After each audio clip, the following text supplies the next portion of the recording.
In the NCAA tournament, number 16 seeds were 0 to 135 against number 1 seeds dating back to 1985 when the field expanded to 64 teams. That makes a lot of sense, since the committee intentionally pits the worst 4 teams in the tournament against the 4 best. This is the expected outcome. But at some point, this winless streak had to end, right? That some point came Friday night, when the UMBC Retrievers shocked the top overall seed Virginia Cavaliers. Here's a look at the chances of this happening heading into the 2018 NCAA tournament. So who are the No. 16 seeds, and who are they playing against? University of Maryland Baltimore County, not the Terps, plays No.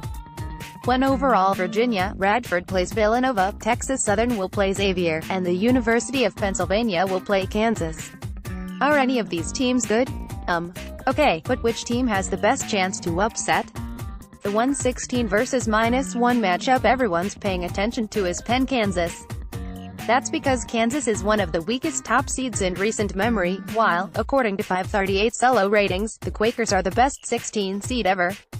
Don't confuse the meaning of that though.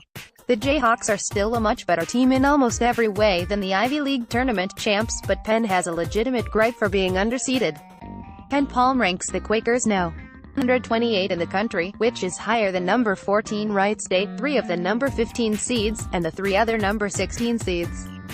What does Penn do well? Penn has a top 75 defense, and rebounds well on the defensive end. The Quakers also shoot well from 2-point range, and force a lot of steals. Of course, aside from steals, Kansas is better than Penn at all of the Quakers' best strengths, and is significantly better in all of their weaknesses. Does Penn have any good wins? Its best wins were against St. Joe's, the number 116 team on Ken Palm, and 2 against Harvard. The Quakers played No. 1 seed Villanova on the road and lost by 28, and have 4 losses outside the top 150. They would definitely not have made the tournament as an at-large bid. So what are you saying? It's extremely unlikely Penn, even as a No. 14 or 15 seed in disguise as a No. 16, will top a Kansas. The talent disparity is so great, and although this is a weaker Kansas team, it's still a Kansas basketball team.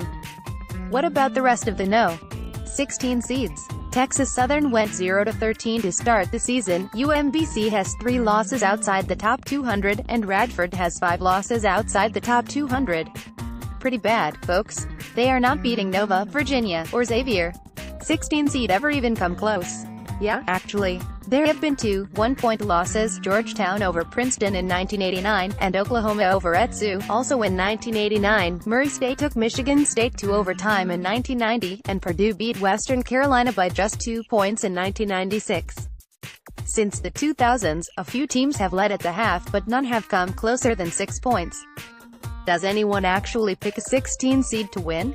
As time goes on in this 16-seed drought, more and more bracket selectors are choosing the mother of all upsets to happen, according to the NCAA. The public, whether just uneducated or blindly hopeful, really wants this to happen. Each No.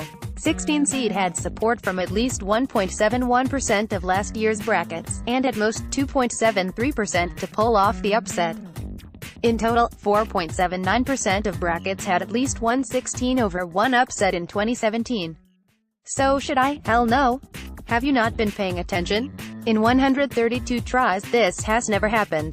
The penalty for guessing incorrectly completely outweighs the reward for guessing this unlikely upset.